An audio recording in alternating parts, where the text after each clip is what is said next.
पहले निकालें केमिस्ट्री से, हम लोग आज का क्लास शुरू करेंगे। निकालिए केमिस्ट्री। केमिस्ट्री हम लोग पहले घंटे चले। तो केमिस्ट्री में आपका सीरीज जो चल रहा था, हम धातु और अधातु करेंगे, लेकिन उसके पहले आपको कार्बन और उसके यौगिक में हम लोग चल रहे हैं। कार्बन और इसके यौगिक इस लेसन में आपका जहां तक हुआ था उसको आप निकालें। तो इसमें हम लोग चल रहे थे, हेडिंग दिलाया हुआ था साबुन और अपमार्जक। साबुन और अपमार्जक, यहां तक हेडिंग हम लोग दे चुके थे। जो लोग नहीं हेडिंग दिए वो लोग अपना हेडिंग दे लीजिए और नीचे लिखिए साबुन लिख के डैश, साबुन लिख के डैश लिखिए। साबुन उच्च वसा अम्ल का, उच्च वसा अम्ल का सोडियम और पोटेशियम लवण होता है। पोटेशियम लवण होता है। साबुन उच्च वसा अम्ल का सोडियम और पोटेशियम लवण होता है।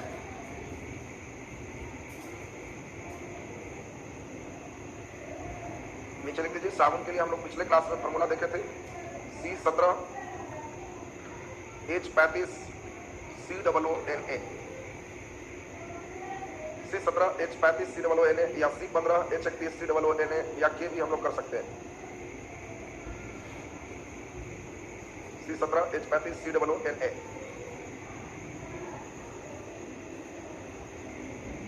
नीचे लिख दीजिए।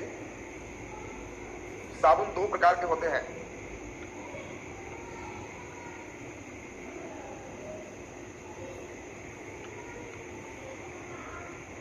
साबुन दो प्रकार के होते हैं। कठोर साबुन,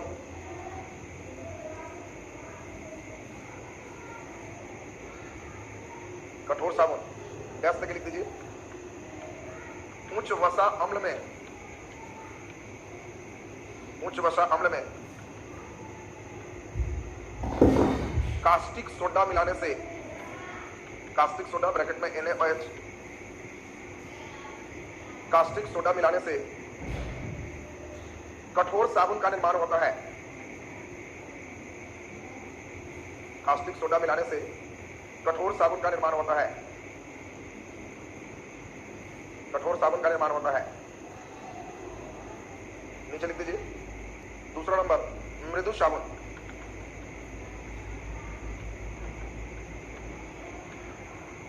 मृदु साबुन गैस लेके लिख दीजिए। उच्च वसा अम्ल में, उच्च वसा अम्ल में कास्टिक पोटास ब्रैकेट में KOH मिलाने से, कास्टिक पोटास ब्रैकेट में KOH मिलाने से मृदु साबुन का निर्माण होता है।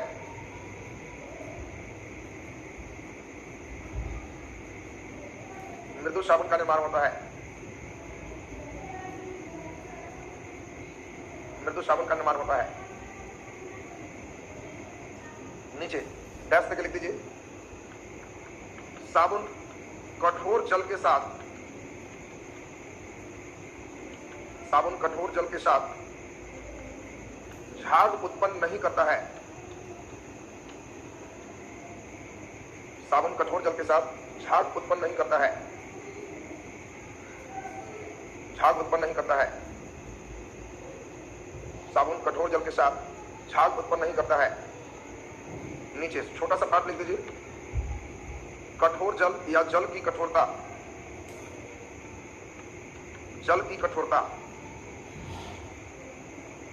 दो भागों में बांट दें, एक अस्थाई और दूसरा नंबर लिख दीजिए अस्थाई। जल की कठोरता दो तरह के हैं, अस्थाई और अस्थाई।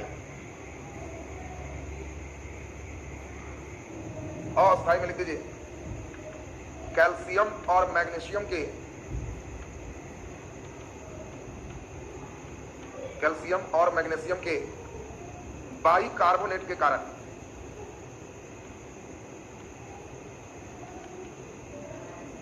कैल्शियम और मैग्नीशियम के बाइकार्बोनेट के कारण,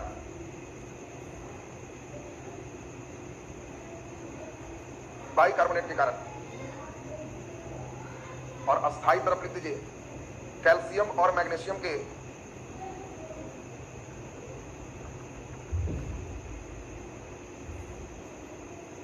अस्थाई में लिख दीजिए कैल्शियम और मैग्नीशियम के नाइट्रेट के उपस्थिति के कारण, नाइट्रेट के उपस्थिति के कारण, नाइट्रेट के उपस्थिति के कारण, नाइट्रेट की उपस्थिति के कारण,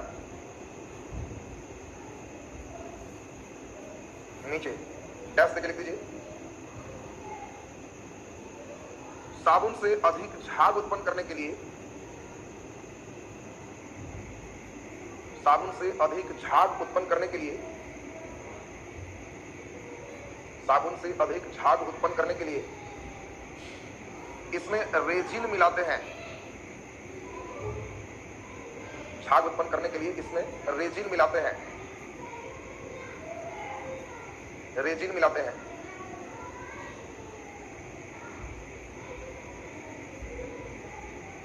नीचे डैश देके लिख दीजिए स्टार लगा के साबुन रहित साबुन को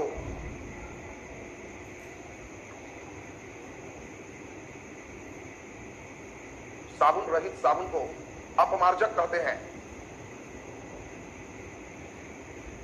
साबुन रहित साबुन को अपमार्जक कहते हैं। साबुन रहित साबुन को अपमार्जक कहते हैं। चलिए कोशिश करें एक बार अब कलम रख करके समझने का। आज का क्लास हम प्रारंभ कर रहे हैं और जो लोग बढ़िया से हमारे साथ ध्यान देंगे, पूरी क्लास को मेन समझना आपके लिए सबसे जरूरी है। ध्यान दीजिए, जो भी बातें हमने लिखाया है उसको एक जगह हमने कर दिया। अब यहाँ से हम कोशिश कर रहे हैं कि आपको खूब ईमानदारी पूर्वक समझाएं और आज के क्लास में आपको साबुन अपमार्जक ये बेस क्लियर हो जाए। थोड़ा कार्बन उसके यौगिक पे और वर्क करेंगे और तब मेटल नॉन मेटल पूरे सेक्शन को हम लोग कंप्लीट खत्म करेंगे। ध्यान दीजिए, हम लोग पिछले क्लास में देख रहे थे साबुन सोप के बारे में, उसको एक नजर हम लोग सुनते हैं। साबुन बनाते कैसे हैं, तो इसके लिए हम लोग वसा तेल का प्रयोग करते हैं। आप घर में भी साबुन बना सकते हैं और घर में साबुन बनाने के लिए पहले आप तेल लें और तेल के क्वालिटी पर होगा कि आप कितना बढ़िया आप तेल लेते हैं। वसा तेल चाहिए इसमें, फैट वाला, यानी घी मिले तो और अच्छा, चर्बी से पिघला हुआ तेल है तब भी हो जाएगा। और वसा तेल को हम लोग एक बर्तन में चढ़ा दें और इसमें दो में कोई एक चीज डाल सकते हैं। एक का नाम आपको अभी लिखा है NaOH और दूसरा का नाम लिखा है KOH। आप जानते हैं, पिछले क्लास में भी पढ़ाया है कि इसको कास्टिक सोडा कहते हैं और इसको हम लोग कास्टिक पोटास कहते हैं। आपको बताया था पोटास से पोटेशियम और सोडा से सोडियम दिमाग में सेट रखते। तो अगर हम कास्टिक सोडा मिलाएंगे तो एक कपड़ा खींचने वाला साबुन होगा और इसी को कठोर साबुन कहते हैं। और अगर कास्टिक पोटास मिलाएंगे तो ये स्नान करने वाला साबुन होगा और इसी को मृदु साबुन के नाम से हम लोग जानते हैं।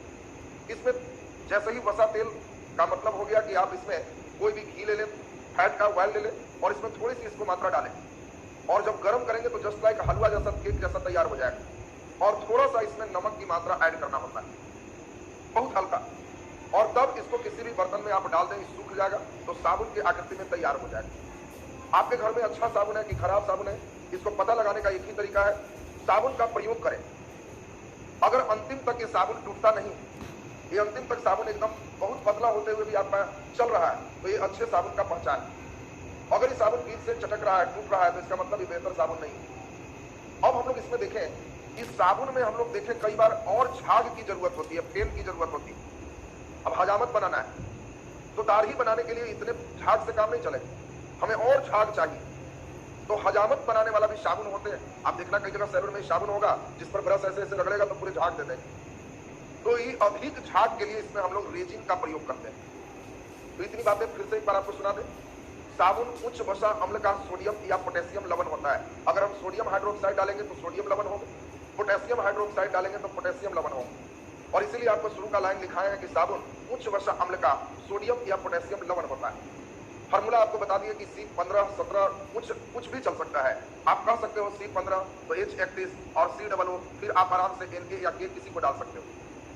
और COOR को हम लोग एस्टर कहते हैं। कई बार अच्छे एग्जामिनेशन में दे देता है साबुन उच्च वसा अम्ल का होता है तो एस्टर रूप होता है। COOR एस्टर का फार्मूला है, इसलिए एस्टर फॉर्म में ही साबुन हमेशा रहे। तो उच्च वसा अम्ल का सोडियम या पोटेशियम लवण साबुन कहलाता है। साबुन बनाते कैसे हैं हमने बता दिया कि घी में सोडियम हाइड्रोक्साइड डालें तो ये कपड़ा साफ करने वाला साबुन तैयार होगा, इसको कठोर साबुन कहते हैं। अगर पोटेशियम हाइड्रोक्साइड डालेंगे तो ये मृदु साबुन होगा, ये स्नान करने वाला साबुन होगा। यदि इसमें रेजिन का प्रयोग कर देंगे तो ये हजामत बनाने वाला साबुन हो जाएगा। और साबुन के साथ एक खराबी है कि यह खारे जल में झाग उत्पन्न नहीं करता। साबुन खारा जल में झाग उत्पन्न नहीं करता और इसीलिए हम लोग देखें कि इसको खारा जल में भी झाग दे, इसके लिए साबुन रहित साबुन बनाते हैं और इसी को हम लोग अपमार्जक के नाम से जानते हैं। आपको पूछा जाएगा कि बताओ साबुन रहित साबुन को क्या कहते हैं, तो आंसर हो जाएगा डिटर्जेंट, अपमार्जक। और ये खारे जल में भी झाग उत्पन्न करेगा। और सबसे इंपॉर्टेंट, आजकल जो भी आप साबुन देखते हो, रिन साबुन या जो भी, वो डिटर्जेंट नहीं है। पहले आते थे वो टिकिया कहलाते थे, उसको हम लोग साबुन कहते थे। और जरा इंपॉर्टेंट बात देखें, एक यहां से बढ़िया प्रश्न आपके लिए बनता है कि जल की कठोरता क्या है। बात ध्यान देंगे तो कठोरता दो तरह का है, एक को कहते हैं अस्थाई टेम्पोररी और एक है अस्थाई परमानेंट। आप कई बार पानी पीते हो और कहते हो खारा पानी लग रहा है, तो अगर उसमें कैल्शियम या मैग्नीशियम का अगर कार्बोनेट हो, सॉरी बाइकार्बोनेट HCO3, तो इसको हम लोग अस्थाई कठोरता का कारण मानते हैं और गर्म करने से ये सही हो जाता है, इसीलिए इसका नाम अस्थाई। आपसे पूछा जाए कि बताओ अस्थाई कठोरता, तो आपको ध्यान रखना है कैल्शियम और मैग्नीशियम के बाइकार्बोनेट के कारण उत्पन्न होता है। ये चॉइस में आपको दिया रहेगा। और अगर कैल्शियम और मैग्नीशियम के नाइट्रेट हो तो नाइट्रेट के कारण अस्थाई कठोरता होती है, जो गर्म करने से भी दूर नहीं हो सकती। यानी बाइकार्बोनेट होगा तो अस्थाई कठोरता होगी और ये गर्म करने से दूर हो जाएगा। लेकिन अगर आपको नाइट्रेट दे देगा तो ये अस्थाई कठोरता होगा, जो गर्म करने से दूर नहीं होंगे। ये साबुन से रिलेटेड अब आपके क्वेश्चन यहाँ पे बन जाएंगे। अब थोड़ा सा कार्बोनिक के यौगिक में हम और चलते हैं, तो थोड़ा एक दो प्रश्न जहाँ पे बन सकता है उसको हम और थोड़ा चर्चा कर लेते हैं, उसके बाद आपका इधर कंप्लीट हो जाएगा। तो एक हम लोग यहाँ पे चलते हैं, मान लेते हैं आपको कुछ यौगिक की संरचना करते हैं, तो एक छोटा सा यौगिक हम लोग चले मीथेन। आप जान रहे हैं कि मीथेन सबसे सरल अल्केन है, तो इसमें मीथेन से कई प्रश्न आपको बनते हैं। पहला, मीथेन गैस दलदल से खुद निकलता है, इसीलिए इसको मार्स गैस के नाम से भी जानते हैं। देखिए आपको पूछा जाएगा तो ये दो तीन बात बहुत इंपॉर्टेंट है। मीथेन एक प्राकृतिक गैस है, कहीं भी दलदल होगा, कोई चीज सड़े गलेगा। आप देखोगे पुआल भी अगर रख देंगे और अंदर पानी चला गया और पुआल सड़ रहा है तो उससे मीथेन गैस रिलीज होगी। पुआल के अंदर का हिस्सा एकदम गर्म होगा और कई बार इसके कारण ही आग जल जाते हैं। तो मीथेन गैस को हम लोग मार्स गैस, मार्स मीन्स होता है दलदल, दलदल वाले गैस के रूप में हम लोग कहते हैं। और मीथेन एक प्राकृतिक गैस है, दिमाग में से रखना है। और सबसे इंपॉर्टेंट, मीथेन बनाते कैसे हैं, तो आपको ध्यान रखना है सोडियम एसीटेट, सोडियम एसीटेट और सोडा लाइम को गर्म करने से मीथेन बनता है। बस दिमाग में से रखना है। आपको पूछा जाएगा कभी कभी कि निम्नलिखित में किसके द्वारा मीथेन का निर्माण होता है, तो सोडियम एसीटेट और सोडा लाइम को गर्म करने से मीथेन का निर्माण होता है। दिमाग में आपको बिल्कुल ठीक ठाक होना चाहिए। तो अब तीन बातें हम लोग सीखे। मीथेन का फार्मूला CH4 है, यह सबसे सरल अल्केन है। मीथेन दलदल से स्वतः निकलता है, इसीलिए इसको मार्स गैस कहते हैं। यह एक प्राकृतिक गैस है और बनाने के लिए सोडियम एसीटेट और सोडा लाइम को प्रयोगशाला में गर्म करते हैं तो मीथेन गैस का निर्माण होता है। तो जल्दी से पहले मीथेन के बारे में लिख लेंगे, फिर नेक्स्ट हम लोग इसमें चलेंगे। तो नीचे लिख दीजिए मीथेन, लिख दें मीथेन, मीथेन लिखिए CH4, नीचे डैश देखिए। मीथेन सबसे सरल अल्केन है, मीथेन सबसे सरल अल्केन है, मीथेन सबसे सरल अल्केन है। नीचे डबल स्टार लगा के लिख दीजिए। मीथेन गैस दलदल से मुक्त होता है, मीथेन गैस दलदल से मुक्त होता है, इसके कारण इसे मार्स गैस कहते हैं। दलदल से मुक्त होता है, इसके कारण इसे मार्स गैस कहते हैं, मार्स गैस कहते हैं। नीचे डैश करके लिख दीजिए मीथेन एक प्राकृतिक गैस है,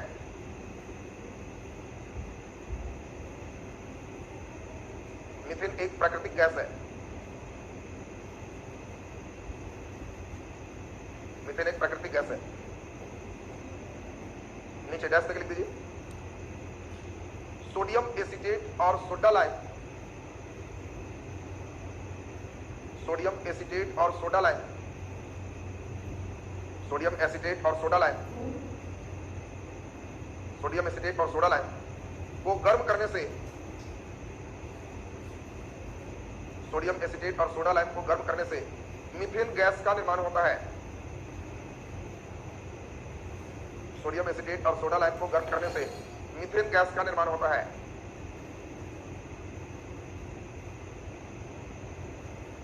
सोडियम एसीटेट और सोडा लाइम को गर्म करने से मीथेन गैस का निर्माण होता है। मीथेन गैस का निर्माण होता है। नेक्स्ट हम लोग एक और देखें, सबसे सरल अल्काइन की बात करें तो आप जानते हैं सबसे सरल अल्काइन कौन है? हम लोग देखे थे मिथाइन का फॉर्मूला नहीं होता और इसीलिए इसको हम लोग क्या कहते हैं? इथाइन। इथाइन कहते हैं और इथाइन का फॉर्मूला सब लोग जान रहे हैं, C2 और H दुगना से 2 कम तो H2 और C2H2 को ही हम लोग इथाइन के नाम से जानते हैं। इसी गैस को हम लोग एसिटिलीन गैस भी कहते हैं। एसिटिलीन गैस भी इसी को कहते हैं। और इथाइन गैस का हम लोग निर्माण कैसे करते हैं इसको भी आपसे पूछा जाएगा और इसका उपयोग भी आपसे पूछा जाएगा। दोनों इंपॉर्टेंट है, सब सरल वाले आपसे पूछे जाएंगे। इथीन पिछले क्लास में हम लोग पढ़े थे। इथीन का उपयोग पॉलीथीन बनाने में करते हैं, पढ़ चुके थे। आज हम लोग देखें इथाइन का निर्माण हम लोग कैसे करते हैं। तो हम लोग देख रहे हैं कि इसका फॉर्मूला क्या है, C2H2। कैल्शियम कार्बाइड पर CaC2 पर जब जल देते हैं, H2O देते हैं, तो इसी से C2H2 और कैल्शियम हाइड्रोक्साइड का निर्माण होता है। आपके दिमाग में पहले बैठाना है, फिर से जरा चेक करिए। जब कैल्शियम कार्बाइड पर जल का प्रयोग करते हैं तो इसके कारण C2H2 एसिटिलीन और कैल्शियम हाइड्रोक्साइड आप पहले से जानते हो बुझा हुआ चूना का निर्माण होता है। ये है क्या? एक जादू समझाते हैं तो सबको समझ में आ जाएगा। इसको हम लोग बोलते हैं कैल्शियम कार्बाइड। ठेठ में आप इसको कार्बाइड के नाम से जानते हो। कार्बाइड किसी भी दुकान में आप देखोगे जहां कांटी वगैरह बिकता है वहां कार्बाइड आपको मिल जाएगा। और कार्बाइड पर जैसे ही आप जल छीटोगे, पानी छीटोगे, तो इससे C2H2 गैस निकलेगा जो बहुत बढ़िया से जलता है। यानी आप किसी को जादू दिखा सकते हो कि हम पानी छीटेंगे तो आग जला सकते हैं। कोई कहे कि ऐसा नहीं होगा तो कुछ नहीं करना, बस हुमाद के नीचे कार्बाइड 5 रुपया का छिपा देना और हुमाद ऊपर से रख दी और उसी से कहिए कि पानी लेके आओ। जब पानी लेके आएगा तो झूठ मूठ के मंत्र पढ़िए और बढ़िया से मार दीजिए स्वाहा। इसमें जैसे ही पानी आएगा तो इस C2H2 गैस बनाएगा और इस गैस जब निकलेगा और आप इसमें गैस में जैसी सलाई लगाएंगे पूरा जलने लगेगा। कई बार आप देखते होंगे कि इसका प्रयोग आप ऐसे देखो, आराम से एक कांच का बोतल ले लीजिए और कांच के बोतल में छोटा टुकड़ा कार्बाइड का 4-5 छोटा छोटा टुकड़ा डाल दीजिए और इसमें इसके जो कैप है इसमें एक छोटा सा छेद कर दीजिए और बस हो गया। आप कैप खोलिए, थोड़ा सा पानी डालिए और बिना बत्ती के देखिए आराम से ही जलेगा। बहुत मजेदार चीज। बत्ती आपको नहीं देना है, ये गैस निकलेगा C2H2, आप ऊपर माचिस जलाए, ये जलना शुरू हो जाएगा। यानी आप देख रहे हैं कि कैल्शियम कार्बाइड को हम लोग यहाँ पे जला भी सकते हैं। थोड़ा ज्यादा कालिख देगा, अगर ऑक्सीजन इसको मिल जाए तो बहुत बढ़िया से जलता है और इसीलिए इसका उपयोग 2 कामों में सबसे ज्यादा करते हैं। पहला, फल को पकाने में। पकाने का मतलब यहां सब्जी पकाने से मत समझ। अगर आपके केला है, कोई और फल है, कच्चा है, तो वहां पे C2H2 गैस प्रवाहित करके उसको बांध दीजिए तो बहुत जल्द वो पक जाएगा। उसी को कई लोग करते क्या है, कार्बाइड दे देते हैं और कहते हैं कार्बाइड देके पकाया हुआ है। तो जैसे कार्बाइड देंगे तो C2H2 गैस निकलेगा और बहुत आराम से पक जाएगा। दूसरा नंबर, आप इसका उपयोग कर सकते हैं धातु वेल्डिंग। आप जिसको गैस वेल्डिंग कहते हो ना, सब लोग यही काम करता है। अब गैस वेल्डिंग वाले के यहाँ देखिएगा एक सिलेंडर रखेगा, इसमें कैल्शियम कार्बाइड डाल देगा और जल देने के बाद इसको टाइट बढ़िया से लॉक कर देगा और एक ऑक्सीजन के टैंक मिला करके जब जलाएगा तो ये बहुत बढ़िया जलता है। और गैस वेल्डिंग, धातु वेल्डिंग करने में भी इसी गैस का प्रयोग करते हैं। तो ये आपको बहुत इंपॉर्टेंट हो गया, कैल्शियम कार्बाइड का जल से रिएक्शन, C2H2 एसिटिलीन गैस का निर्माण और एसिटिलीन गैस में ही हम लोग इथाइन के नाम से जानते हैं। तो नीचे हेडिंग दे दीजिए, इथाइन ब्रैकेट में एसिटिलीन गैस। इथाइन ब्रैकेट में acetylene gas. Ethyne acetylene gas. नीचे डैश लिख दीजिए। यह सबसे सरल अल्काइन है। यह सबसे सरल अल्काइन है।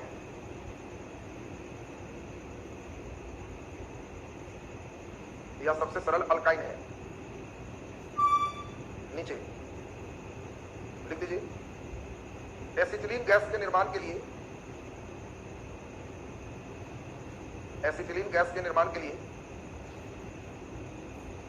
एसिटिलीन गैस के निर्माण के लिए कैल्शियम कार्बाइड,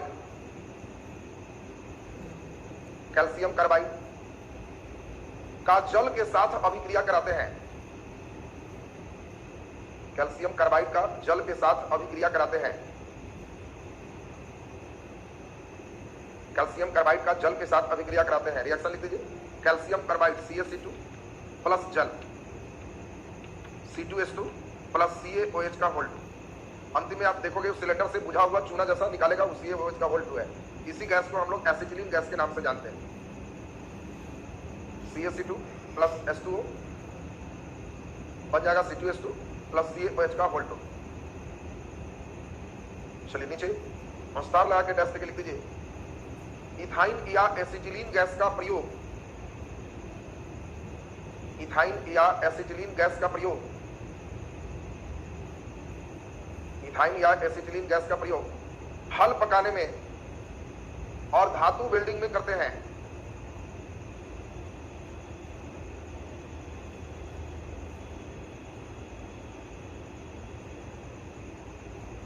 इथाइन या एसिटिलीन गैस का प्रयोग फल पकाने या धातु वेल्डिंग में करते हैं। फल पकाने या धातु वेल्डिंग में करते हैं। फल पकाने या धातु वेल्डिंग में करते हैं। तो ये था कार्बन और उसके यौगिक। ये चैप्टर आपके पूरे अब कंप्लीट हो गए। अब यहां से हम लोग नए पार्ट की ओर चलेंगे जिसका नाम होगा धातु और अधातु। हम लोग नया पार्ट हेडिंग दे देंगे।